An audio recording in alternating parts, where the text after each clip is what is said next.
감사합니다. 오늘의 말씀은 로마서 4장 18절부터 25절입니다. 화면을 보셔도 되고 주보 참고해서 저는 한 절씩 교독하겠습니다. 아브라함이 바랄 수 없는 중에 바라고 믿었으니 이는 내 후손이 이같으리라 하신 말씀대로 많은 민족의 조상이 되게 하려 하십니다.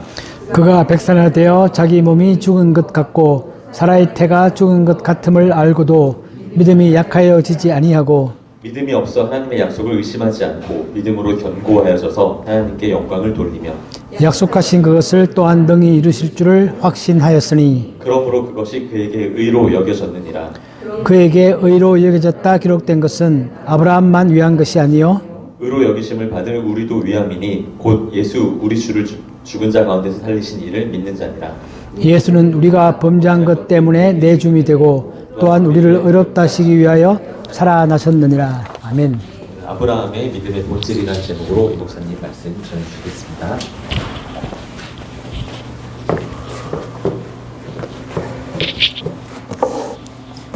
안녕하세요. 날씨가 많이 추워졌죠. 근데 우리 총무님은 덥대요. 그 지금 자리에서도 선풍기 틀어놓고 계신답니다. 어떻게 된 일일까요? 네.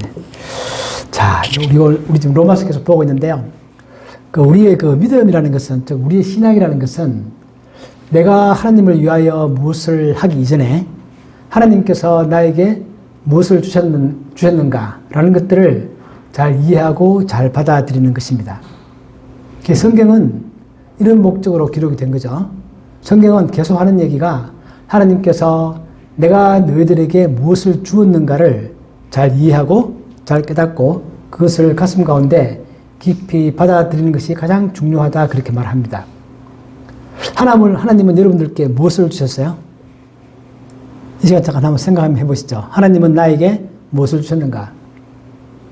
우리가 하나님께 대해서 나의 주신 것에 대해 내가 뭐가 응답을 하고 내가 뭐 응대를 하고 헌신을 하고 봉사를 하고 이 많은 것들 이전에 하나님이 나에게 주신 것들을 내가 알고 있긴 하지만 그것이 무엇인지 그것이 얼마나 큰 것인지 그것의 의미가 무엇인가를 잘 이해하는 것이 우리가 신앙이 자라는 것이고 하나님께서는 성경을 통해서 우리의 예배를 통해서도 항상 그런 말씀을 하십니다.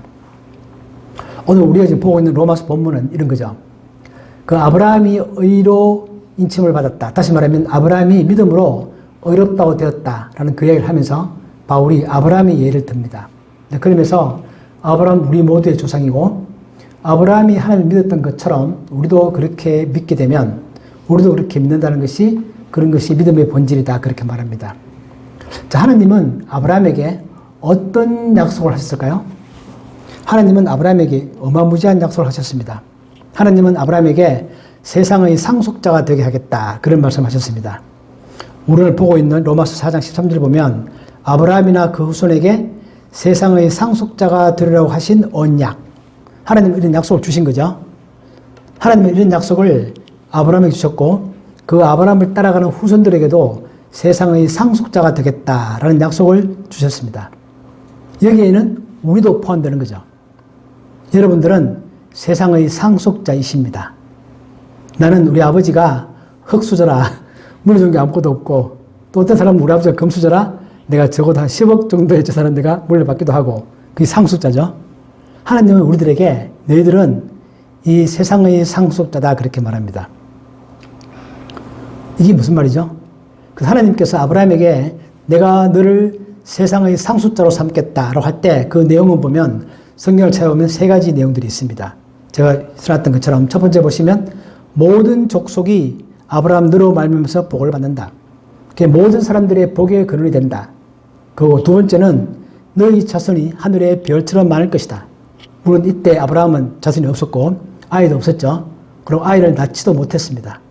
나이가 꽤 많았는데 적어도 한 80세쯤 됐는데 적어도 아이가 전혀 없었습니다.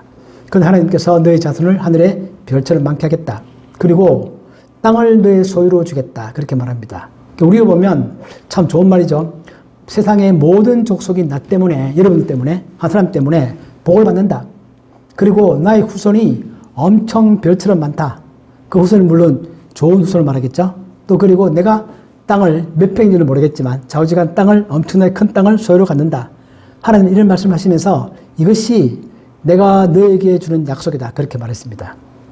그래서 이런 약속은 쉽게 말하면 언뜻 들으면 좀 믿기가 어렵습니다.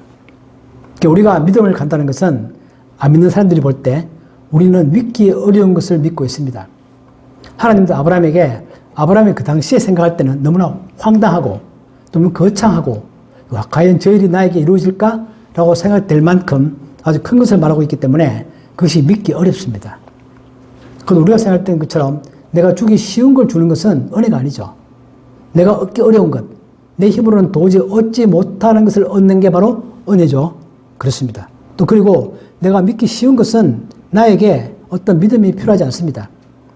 그러니까 내가 내 힘으로 얻기 어렵고 또 그런데 그것이 엄청나게 큰 것이고 또 그것을 믿기가 너무 어렵기 때문에 그때 우리에게 믿음이 필요한 거죠. 그런 것이 바로 믿음이라는 단어의 뜻입니다.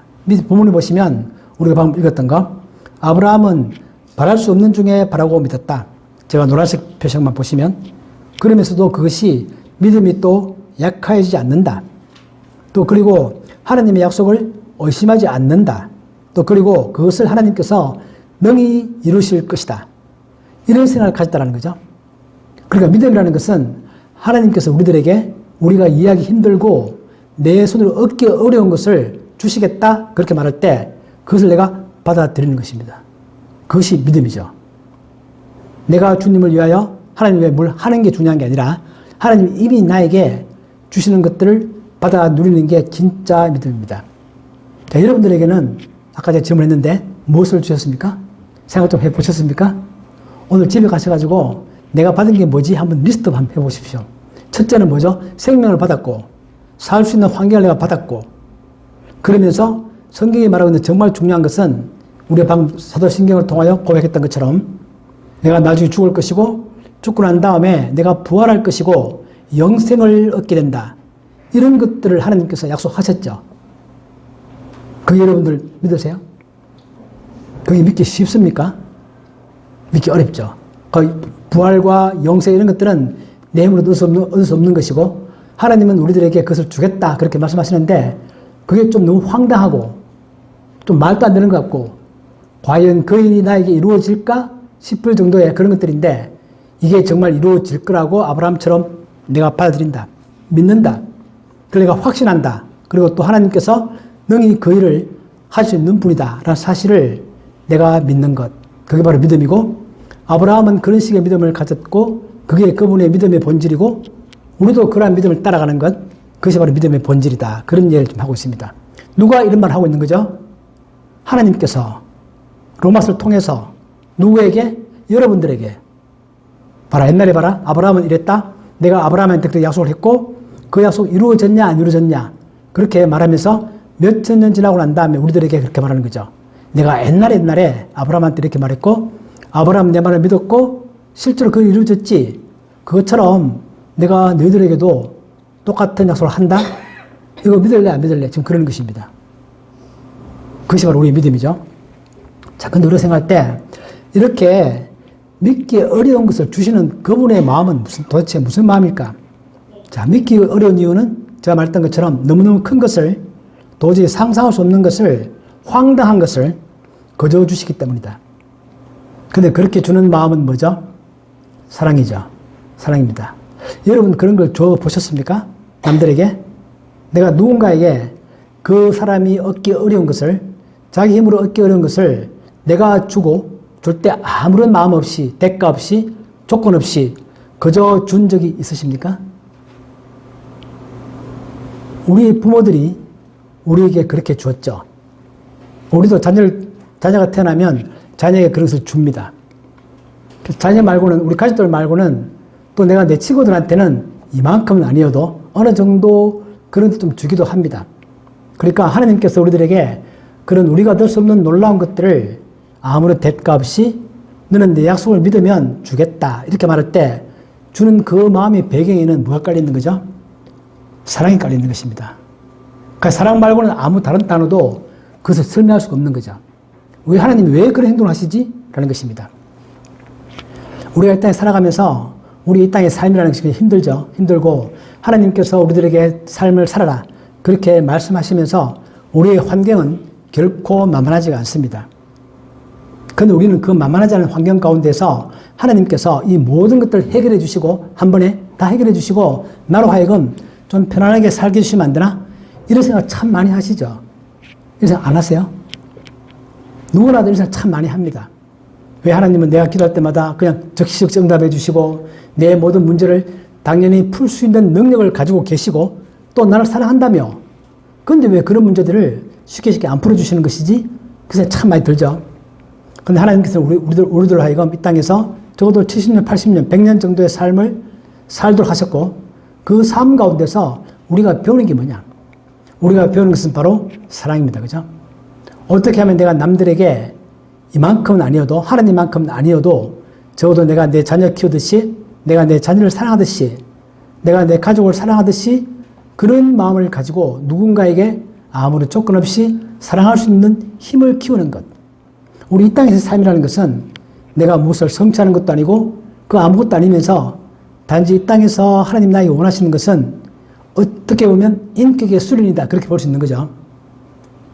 즉 나의 환경이 어려울수록 나의 인격이 더 많이 수련이 되는 것인데 망가지면 절대 안 되고 그 인격의 수련 가운데서도 정말 중요한 요소는 바로 누군가를 내가 사랑한다는 것입니다.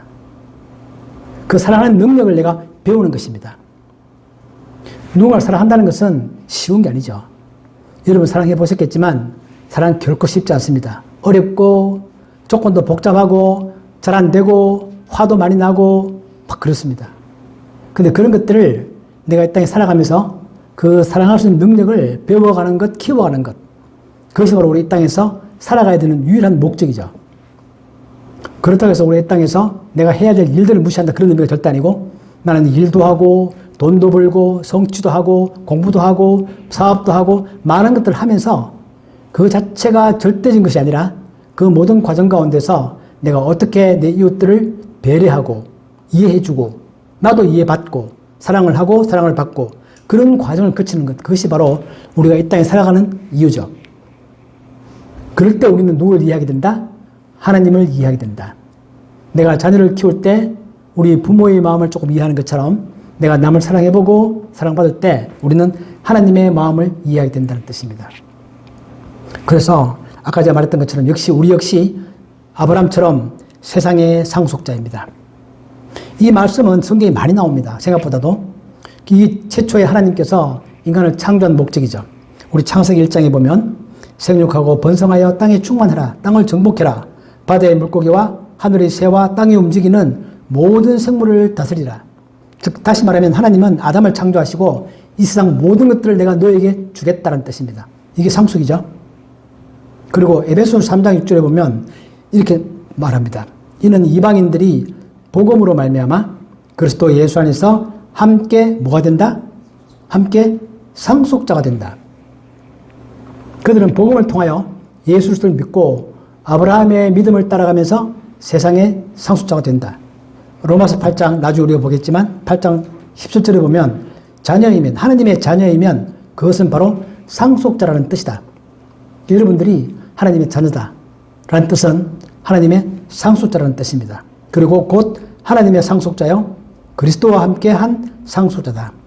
그렇게 말하고 마지막 요한계시록에 가면 21장 7절에서 이기는 자는 다시 말하면 믿음을 지키고 끝까지 자기의 믿음을 버리지 않는 사람들은 이것들을 상속으로 받으리라. 나는 그의 하나님이 되고 그는 내 아들이 되리라. 그렇게 말씀하십니다. 하나님께서 나의 아버지고 내가 그분의 자녀다라는 사실은 내가 그분의 상속자가 된다는 뜻입니다. 참 실감이 안 오죠? 도대체 그게 상속되는 게 뭐냐? 실감 잘 오십니까? 잘 안 옵니다. 너무 추상적이고 막연해서 잘 안 오는데 아무튼 하나님께서는 분명히 그렇게 우리들에게 약속을 한다는 뜻입니다. 약속. 하나님은 뭔가 약속을 하고 우리로 하여금 그 약속을 받아들이고 믿게 한다는 뜻입니다. 여러분들은 무엇을 믿는가? 나는 무엇을 믿는가? 내 삶의 목적은 무엇인가? 라고 생각해보면 아브라함이 그렇게 하나님을 믿었고 그렇게 해서 아브라함이 어렵다함을 받은 것은 그대로 우리에게도 적용되고 있는 것입니다. 그 바울이 지금 로마서에서 말하고 싶은 것은 뭐냐면 우리가 율법을 지켜서도 아니고 어떤 걸 통해서도 우리가 하나님의 자녀가 되고 우리가 어렵다함을 받지 못한다. 자, 어렵다함을 받는다는 것은 우리의 모든 죄가 용서되고 나는 인격적으로 어려운 사람이 아니지만 하나님께서 나를 어렵다고 불러주시는 거 아닙니까? 그것은 우리가 그분의 약속을 받아들일 때만이 유일하게 가능하다. 그 어떤 다른 방법으로도 그것은 불가능하다. 그런 뜻입니다. 그러니까 우리가 믿는 것은 우리가 사도신경에 잘 나와 있죠. 우리 십자가의 죽음을 믿고 예수님의 부활을 믿고 또 우리의 부활과 영생을 믿는다. 그래서 예수님은 우리의 죄 때문에 죽임을 당하셨다. 다시 말하면 우리의 죄 대신에 죽임을 당하셨고 우리를 의롭다 하시기 위하여 살아나셨다. 그분이 부활하셔야 우리의 죄가 100% 속죄가 된다는 뜻입니다. 그분이 죽기만 하고 부활하지 않으면 우리의 죄가 용서받긴 받았는데 여전히 지금 용서되고 있는 중이 됩니다. 그죠? 마치 우리 감옥에 들어가서 감옥에서 나와야 그 모든 죄값을 다 치루은 것처럼 그분이 돌아가시고 무덤에 계속 계시면 지금도 여전히 우리가 그 죄값을 치르고 있는 중인데 그분이 부활함으로 해서 우리의 죄가 완전히 다 속죄되었다. 100% 속죄입니다. 그것이 바로 영생이고 그래서 우리의 부활과 영생이 있게 된다. 그 하나님은 우리가 죽고 난 다음에 다시 우리를 부활시키셔서 그 다음 삶을 살게 할 건데 그 다음 삶은 우리가 진짜 감이 안 오죠. 살아보지 못해서 들어본 적도 없고 책에도 없고 그렇기 때문에 정말 감이 안 오는데 아마도 무지무지하게 좋은 것 맞을 것 같습니다. 그죠? 그리고 그 영생이라는 것은 시간이 흘러가면서 계속 사는 게 아니라 시간의 개념을 초월해 있는 거죠.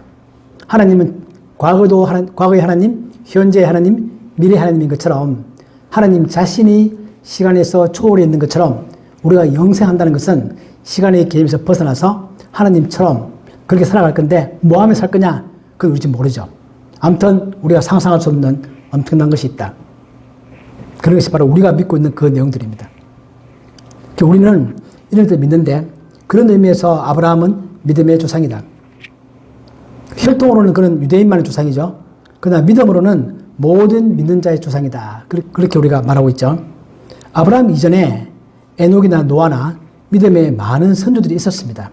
그런데 아브라함처럼 하나님께서 아브라함을 통해서 하나님의 약속을 믿고 믿는 그것이 우리가 어렵게 되는 방법이다라는 사실을 처음 소개한 케이스.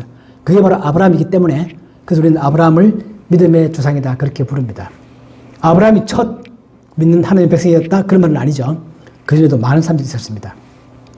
이제 그러면서 바울이 조금 더 강조하고 싶은 게 뭐냐면 그래서 이 칭의라는 것은 아브라함이 어렵다 받은 것은 할례받기 훨씬 이전이다. 그걸 강조합니다. 이걸 왜 강조하냐면 유대인들은 자기들은 아브라함의 후손이고 우리는 아브라함의 후손으로서 유대인이다 라는 증거가 뭐냐면 할례다. 우리는 할례를 받았고 이방 민족들은 할례를 받지 않는다. 그렇게 말하면서 할례를 받아야지만이 하나님의 백성이고 그들이 아브라함의 후손이고 그렇게 생각을 많이 했죠. 그들만이 구원받는 생각. 근데 아브라함이 말하기를 성경에 봐라. 어디에 그런 게 있냐. 성경을 보면 전혀 그렇지 않다. 라고 말하면서 창세기 15장에서 아브라함이 칭의를 받았다. 우리 첫 번째 박스. 아브라함이 그 당시 이름은 아브라함이 아니고 그 당시 이름은 아브라함이었습니다. 아브라함이 여호와를 믿으니 여호와께서 이를 그의 의로 여기셨다. 이거 창세기 15장의 얘기고 이때 나이는 성경에 정확하게 나오지 않습니다. 근데 학자들이 생각할 때 약 한 85세쯤 되지 않았겠는가. 왜냐하면 아브라함이 처음 하나님의 부르심을 받고 하란을 떠날 때는 75세였습니다. 그게 나와서 언제 시간이 지나고 난 다음에 약 한 85세 정도의 아마 창세기 15장이 아니었겠는가 생각하는 것이고 그 다음에 하나님께서 아브라함에게 할례를 받으라 라고 하는 것은 두 번째 박스에 보시는 것처럼 아브라함이 99세 때 명확하게 나옵니다. 너희 중 남자는 다 할례를 받으라 그렇게 말합니다. 그래서 할례는 창세기 17장 그때 아브라함 나이는 99세 적어도 14년 정도 시간이 지나고 난 다음에 할례가 나타났기 때문에 이 칭이라는 것은 의롭다는 받는다는 것은 하나님의 약속을 믿고 의로워지는 것은 할례받기 훨씬 이전이다 그런 뜻이죠. 그렇게 말하면서 이 할례라는 것은 믿음의 외적 표시다. 믿음이 먼저이고 그 믿음이 있다는 사실을 내가 나타내기 위해서 할례를 받는 것이다. 우리로 말하면 우리 믿었죠 먼저. 그 다음에 교회 가서 세례를 받습니다. 그죠? 세례는 믿음보다도 뒤에 일어나는 일이죠. 그리고 우리도 먼저 믿고 난 다음에 내가 믿는 사람임을 언년 중에 자연스럽게 공개적으로 표시를 냅니다. 그러므로 그것이 할례고 세례이기 때문에 할례는 믿음의 외적 표시다 뜻입니다. 우리 모든 교회 봉사도 다 내 믿음의 외적 표시죠. 그 믿음이 모든 것들을 우선한다라고 하면서 두 번째 박스에 보시면 속으로 아브라함이 우리 조상이라고 말하지 마라. 내가 너희에게 이르노니 하나님이 능히 이 돌들로도 아브라함이 자손이 되게 하시리라. 이거 누가 한 말이죠? 세례 요한이 처음 와서 예수님 오기 전에 복음을 전하면서 했던 말입니다. 세례 요한 자신도 이스라엘 사람이고 그러면서 유대인들을 향해서 너희 모두가 할례 받았다고 해서 하나님의 백성이라고 쉽게 단정 짓지 마라. 할례 그 자체는 아무것도 아니다. 지금 그 말하고 있는 것입니다. 그래서 우리가 바울도 여기서 다시 한 번 더 할례라는 게 믿음의 외적 표시일 뿐이지 할례가 우리 믿음의 절대적 기준은 아니다. 그렇게 말합니다. 또한 동시에 우리가 계속 얘기했던 것처럼 우리가 율법을 지켜서 구원받지 못한다 라는 얘기를 바울이 강조하기 위해서 율법이라는 것은 창세기 15장에서 아브라함이 의롭다를 받고 난 다음에 몇 년 뒤에 주어진 거다? 장장 430년 뒤에 율법이라는 것이 등장했다. 그렇기 때문에 어떻게 우리가 율법을 지켜서 구원을 받는다는 뜻이냐? 우리가 율법을 지켜서 의롭다를 받는다는 것은 말이 안 된다. 성경 자식이 나와 있지 않느냐? 그렇게 말하면서 밑에 박스에 보시면 하나님께서 갈라디아서 3장 17절 하나님께서 미리 정하신 언약, 어떤 언약이죠? 아브라함에게 세상의 상속자가 되게 하겠다. 물론 그 속에는 이삭의 탄생도 포함되어 있죠. 후손이 포함되어 있는 거니까 그 언약을 430년 후에 모세를 통해서 생긴 율법이 폐기하지 못한다 라는 뜻입니다. 그리고 율법을 지켜서 구원받지 못하고 할례라는 외적인 형식을 통하여 구원받지 못하고 오직 뭐다? 하나님이 약속하신 것들을 내가 받아들임으로써 그 약속을 내가 믿음으로써 나는 의롭다를 받는다. 이게 너무 쉽고 너무 간단하고 그 약속 그 자체는 너무 크고 황당하지만 내가 해야 할 행동도 너무 쉬워서 오히려 좀 이상하지 않나 그 생각이 들 수도 있습니다. 그죠? 그래서 하나님께서 우리들에게 그런 걸 주고 싶어 하시는데 우리가 이것이 사실임을 알 수 있는 것은 실제 우리 삶 가운데서 느끼는 거죠. 제가 말씀드렸던 것처럼 우리는 사랑하는 사람 관계 속에서는 우리가 이것이 사실임을 압니다. 내가 내 사랑하는 사람에게 무엇을 주고 싶을 때 내가 조건을 내걸지 않습니다. 나는 그에게 그냥 내가 주고 싶고 주고 싶은 나의 마음을 너가 인정하고 받아들이면 나는 주는 것에 하등 거리낌이 없고 그것이 정말 너가 나를 인정하는 정말 절대적 조건이다. 우리 그런 걸 느끼죠. 그게 바로 사랑이기 때문에 하나님께서 우리들에게 그런 걸 주시는 것은 우리가 사랑이라는 단어로 해석하면 이해가 됩니다. 그 어떤 다른 단어로도 이해가 안 되는 거죠. 자, 우리가 이 말씀을 가지고 우리 삶을 적용해 보면 자, 우리는 소중한 것을 조건 없이 주고 싶은 사랑을 여러분 받아보셨습니까? 부모님으로부터 우리가 태어나서 클 때까지 부모님들은 정말 아무런 조건 없이 아무 이유 없이 정말 사랑의 마음을 가지고 우리를 키우셨고 우리에게 먹을 걸 주시고 우리를 잘 자라게 하셨습니다. 그럼 이제 우리가 또 그 사랑들을 과연 내가 내 주변에 준 적이 있는가? 성경이 그렇게 말하죠. 사랑하지 않는 사람들은 하나님을 결코 알지 못한다. 절대 알지 못한다. 하나님은 사랑이기 때문에 우리가 이제 살면서 이걸 한번 조금이라도 실천해 보는 거죠. 이것이 내 삶의 목적이 되어야 됩니다. 내가 일하고 벌고 성취하고 뭔가를 이루어내면서 나는 그 모든 것들 환경일 뿐이고 그 가운데서 내가 잘하는 게 중요하죠. 잘하면서도 내가 거기서 만나는 사람들, 내가 내 자신도 사랑하고 내 이웃도 사랑하고 그들을 배려하고 인정하고 뭔가를 한 개 더 주고 이런 것들을 내가 실천해 보는 게 나에게 주어진 삶의 유일한 목적이다 볼 수 있습니다. 하나님은 우리가 그렇게 살기를 원하시는 거죠. 그리고 또 우리가 십자가의 죽음과 부활, 나의 부활, 영생 믿기 어렵죠. 그러나 예수님의 십자가와 부활에 대해서는 증거는 충분합니다. 증거가 전혀 없이 막연하게 믿으라 그런 말 하고 있는 게 아닙니다. 증거는 충분히 주고 그 증거를 잘 생각해보고 난 다음에 그 증거에 근거해서 믿을 수 있는 그런 것들은 충분히 존재한다. 그 내 삶의 방향은 바로 이거다. 나는 나중에 우리가 고백했던 것처럼 나중에 내 삶에는 정말 진정한 죽음이 있고 그 다음에 정말 나 자신의 부활이 있고 그리고 하나님이 약속하신 정말 영생이 있고 그것은 하나님께서 온 우주를 창조할 때부터 그 창조한 모든 것들을 나로 하여금 받게 하시는 상속하게 하시는 그런 목적을 가지고 있기 때문에 그것이 반드시 이루어진다. 반드시 이루어진다. 이루어질까요, 여러분? 이루어질 것 같으세요? 정말 이런 말 하면 누가 잘 믿겠습니까? 잘 안 믿기죠. 그러나 그 일은 반드시 이루어진다. 아브라함이 이삭을 낳았죠. 그리고 그 유대인 민족이 엄청 큰 민족이 되었고 아브라함 믿음을 따라가는 전 세계 크리스찬들도 엄청 많은 민족들이 생겼습니다. 실제 하나님은 아브라함이 그렇게 말씀하시면서 실제로 그 일을 그대로 이루셨습니다. 그걸 지금 우리에게 보여주는 거죠. 우리가 성경을 읽는 이유입니다. 우리가 흔들릴 때마다 내 마음이 약해질 때마다 하나님의 약속을 다시 한 번 더 생각하면서 그 약속이 내 삶 가운데 정말 이루어진다. 그 약속은 나중에 거창히 이루어지기도 하겠지만 작은 우리들의 현실 가운데서도 작게 이루어집니다. 우리가 작은 배려를 해보고 작은 사랑을 해보면 그것이 내 삶에 어떤 힘을 주는 것인지 어떻게 내 삶을 그것이 행복하게 만드는 것인지를 우리가 가끔가끔 느끼죠. 실천해 볼 수 있죠. 우리가 경험해 볼 수 있죠. 그런 느끼면서 하나님의 그 약속은 정말이다 라는 사실 우리가 굳게 믿을 수 있습니다. 그리고 다시 한 번 더 그런 약속을 마음에 꼭 딛고 꼭 가지고 아브라함처럼 그런 믿음이 흔들리지 아니하고 믿음이 더욱더 견고해지고 하나님이 그것을 능히 이루실 줄을 확신하는 우리 모두가 되시기를 주님의 이름으로 축복합니다. 아멘. 아버지 하나님, 정말 저희들에게 엄청나게 큰 약속을 하셨습니다. 과연 그 약속이 내 삶 가운데 이루어질 것인지 우린 다시 한 번 더 생각해 봅니다. 하나님, 내가 매일매일 매순간 살아가면서 그 하나님의 약속을 절대 잊어버리지 않게 하시고 그 약속을 기억하며 내 어려운 삶들을 기쁘게 행복하게 범사에 감사하며 어려운 난간을 헤쳐나가며 살아갈 수 있는 저희들이 되게 하여 주옵소서. 예수님의 이름으로 기도하옵나이다. 아멘.